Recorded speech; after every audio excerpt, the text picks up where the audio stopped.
The show's called Manus Machina. The show is primarily focusing on how designers are reconciling the hand and the machine in the design process. It was inspired by various sort of sources, one of which was Fritz Lang's Metropolis.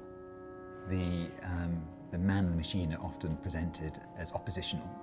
I'd been thinking about the exhibition for a while, but it really only became more solid in my mind when I saw Karl Lagerfeld's Haute Couture collection for Chanel for 2014. What struck me the most was the finale wedding dress.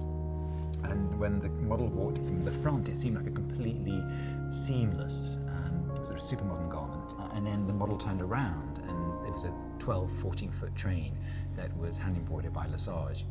And I love the sort of combination between the hand and the machine in one garment. Garments that I think people will gravitate towards in terms of the machined aesthetic are probably the 3D printed pieces.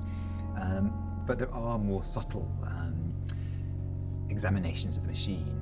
3D printing is interesting in the show because I think it has the potential to be as radical as a sewing machine in terms of its democracy. And I think that the idea of 3D printing a dress at home is the ultimate version of a couture garment that's completely fit to your body.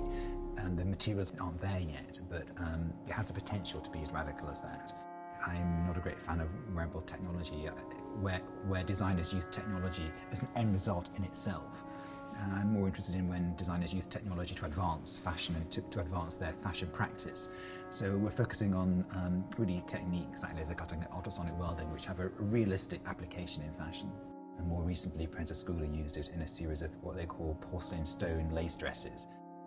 I think one of my favourite pieces is Saint Laurent's sardine dress, and the detail is absolutely extraordinary. So every single sequin is paillette, is hand applied.